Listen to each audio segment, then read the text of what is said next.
तो आज UFC fight night थी जो ओवरऑल एक गुड एवरेज कार्ड था, जिसके मेन कार्ड की अगर बात करें तो मेन कार्ड में सिर्फ एक फाइट डिसीजन गई और बाकी सारी फाइट सबमिशन या फिर नॉकआउट से फिनिश हुई। तो एक गुड एवरेज कार्ड। और इस इवेंट के प्रीलिम कार्ड में जेका सेरेगे भी फाइट कर रहा था और वो अपने डेब्यू को जीता है बाय नॉकआउट। तो काफी इंप्रेसिव विन बाय जेका सेरेगे। और इसके बाद मेन कार्ड की बात करें तो अमांडा रिबास ने इस मेन कार्ड में काफी अच्छा कमबैक किया, जिधर उसने स्पिनिंग हेड किक को भी थ्रो किया और अपने ओपोनेंट को नॉकआउट कर दिया। इस कार्ड में spider monkey versus monkey king की फाइट भी हुई, जिधर चेस ऊपर स्पाइडर मंकी ने जॉर्डन लिविट, जिसका निकनेम मंकी किंग है, उसको फर्स्ट राउंड में सबमिट कर दिया। और अगर मेन इवेंट की बात करें जिधर ब्रैंडन एलन और पॉल क्रेग ने फाइट की, तो इस फाइट में ब्रैंडन एलन काफी अच्छा दिखा, जिधर उसने पॉल क्रेग को उसी की फाइट गेम में बीट कर दिया और पॉल क्रेग को थर्ड राउंड में सबमिट कर दिया। तो इस मेन इवेंट की भी बात करेंगे, बट उससे पहले बात करते हैं जेका सेरेगे वर्सेस लूकास अलेक्जेंडर की फाइट के बारे में। तो जेका सेरेगे इस फाइट को जीत गया बाय फर्स्ट राउंड नॉकआउट, जिधर लूकास अलेक्जेंडर ने एक मिस्टेक की और जेका सेरेगे ने उसे बहुत बुरी तरीके से पे करवाया। तो जब ये फाइट स्टार्ट हुई तो लूकास अलेक्जेंडर का एक क्लियर प्लान था कि वो इस फाइट में लेग किक्स को थ्रो करेगा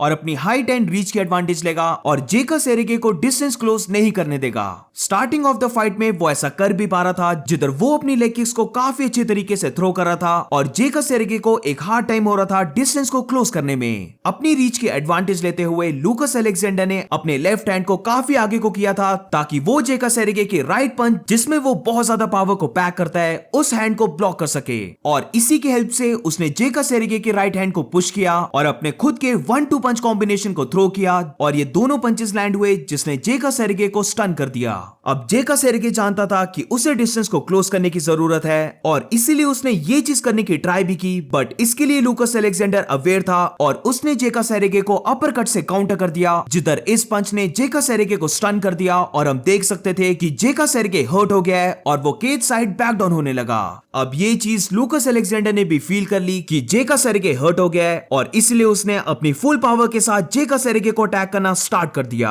अब लूकास अलेक्जेंडर जब जेका सेरेगे को बीट डाउन कर रहा था तो उसने एक बॉडी किक को थ्रो किया, जिसको जेका सेरेगे ने कैच कर लिया, जिसकी वजह से लूकास अलेक्जेंडर ग्राउंड में गिर गया। बट जेका सेरेगे ने डिसाइड किया कि वो लूकास अलेक्जेंडर के साथ ग्राउंड में नहीं जाएगा और इसीलिए उसने लूकास अलेक्जेंडर को हल्की सी स्पेस दी वापस खड़े होने के लिए और लूकास अलेक्जेंडर वापस भी खड़ा होने लगा। बट इधर उसने गलती ये कर दी कि उसने जेका सेरेगे की तरफ अपनी बैक को कर दिया और इसका पूरा फायदा उठाते हुए जेका सेरेगे ने एक बिग राइट पंच को थ्रो किया, जो परफेक्टली लूकास अलेक्जेंडर के चिन पर लगा और लूकास अलेक्जेंडर की बॉडी एकदम से ड्रॉप डाउन होगी। अब मेरे लिए तो ये फाइट उसी टाइम पर खत्म हो गई थी, बट हर्ब डी ने थोड़ा सा और चांस दिया लूकास अलेक्जेंडर को, बट वो ऑलरेडी नॉकआउट हो गया था, इसीलिए जेका सेरेगे के कपल ऑफ पंचेस के बाद ये फाइट स्टॉप हो गई। मेरी ओपिनियन में जेका सेरेगे ने काफी अच्छा डिसीजन लिया कि वो लाइट वेट डिवीजन से फेदरवेट डिवीजन, जो मुझे लगता है कि उसकी नेचुरल वेट क्लास है, उस डिवीजन में आकर अब फाइट कर रहा है और इधर हम देख सकते हैं कि उसके पास पावर कितनी ज्यादा है। तो ये जेका सेरेगे का बहुत ही अच्छा डेब्यू था और अपने डेब्यू में नॉकआउट विन लेना एक काफी इंप्रेसिव चीज है। और अब बात करते हैं मेन इवेंट फाइट की, जो ब्रैंडन एलन और पॉल क्रेग के बीच हुई। अब इस फाइट में जैसे मैंने पहले कहा कि ब्रैंडन एलन ने पॉल क्रेग को उसी की फाइट गेम में बीट कर दिया। हेवियर डिविजन्स की जब हम बात करते हैं तो पॉल क्रेग की ground game one of the best है, जिधर उसने मैगोमेड अंकलाइव जैसे फाइटर को भी सबमिट किया है। तो ऐसे फाइटर को उसी की फाइट गेम में चैलेंज करना और उसको उसी की फाइट गेम में बीट करना काफी इंप्रेसिव बात है ब्रैंडन एलन से। तो अगर फाइट की बात करें तो ये फाइट राउंड 3 तक गई, जिधर जितनी भी ये फाइट चली उधर मोस्टली ये फाइट ग्राउंड में थी, जिधर दोनों फाइटर्स एक दूसरे के ऊपर ट्राई कर रहे थे वेरियस सबमिशंस को लगाने की। अब राउंड 1 से स्टार्ट करें तो ब्रैंडन एलन ने काफी अच्छे वे से पॉल क्रेग को बॉडी नी थ्रो की और उसी के बाद एकदम से स्वीप करके पॉल क्रेग को वो ग्राउंड में लेके चले गया। अब जैसे ही ये फाइट ग्राउंड में गई, दोनों फाइटर्स ने स्टार्ट कर दिया एक दूसरे के ऊपर सबमिशंस लगाने का। एक टाइम पर तो हम ये भी देख सकते थे कि दोनों ने एक दूसरे को एक ही टाइम पर सबमिशंस लगाए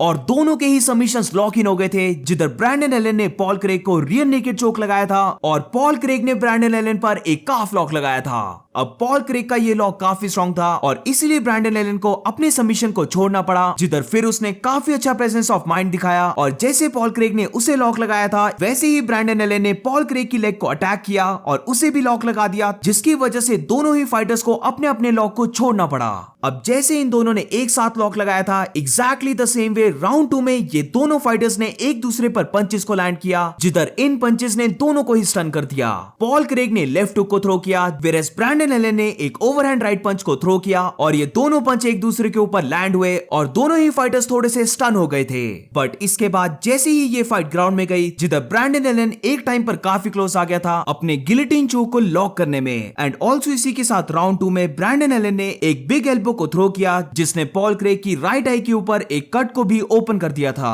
अब इसके बाद राउंड 3 की बात करें तो जैसे पहले पॉल क्रेग ने ब्रैंडन एलन को अपने लेफ्ट हुक से टैग किया था, उसी की तरह उसने राउंड 3 में भी उसको टैग किया। बट ये एक लाइट पंच था, इसीलिए ब्रैंडन एलन ने उस पंच को लेने के बाद पॉल क्रेग को केज साइड पुश किया, उस पर राइट पंच को फेंक करके एक बॉडी पंच को थ्रो किया और फिर उसके बाद उसने एक लेफ्ट हुक और राइट हुक को थ्रो किया और ये दोनों पंचेस पॉल क्रेग के ऊपर लैंड हुए और पॉल क्रेग बुरी तरह से हर्ट हो गया था, इसलिए उसने ब्रैंडन एलन को टेक डाउन करने की ट्राई की। बट हर्ट होने की वजह से वो इस टेक डाउन को कंप्लीट नहीं कर पाया, जिधर ब्रैंडन एलन ने उसे काउंटर कर दिया और उसके ऊपर टॉप पोजीशन ले ली। थोड़ी ही देर बाद ब्रैंडन एलन ने पॉल क्रेग के ऊपर रियर नेकेड चोक को लगाया और इस बार ये चोक लॉक इन हो गया और पॉल क्रेग के पास टैप आउट करने के अलावा कोई ऑप्शन नहीं बचा। इसी की वजह से ब्रैंडन एलन इस फाइट को जीत गया बाय सबमिशन। तो ये विन ब्रैंडन एलन की एक काफी इंप्रेसिव विन थी और अपनी विन के बाद उसने एक सॉलिड कॉल आउट किया, जिधर उसने रॉबर्ट विटेकर, जैरेड कैनियर और हामजा चिमाएव को कॉल आउट किया। तो अब लेट्स सी ब्रैंडन एलन की नेक्स्ट फाइट किसके साथ होती है, जिधर इस फाइट से पहले ब्रैंडन एलन नंबर 10 रैंक पे था, तो मे बी अब उसकी next fight number 9 Jack Hermansson के साथ हो जाए, या मे बी उसको यूएफसी एक बिग स्टेप अप दे दे, जिधर वो number 5 rank fighter Marvin Vettori के साथ भी फाइट कर सकता है।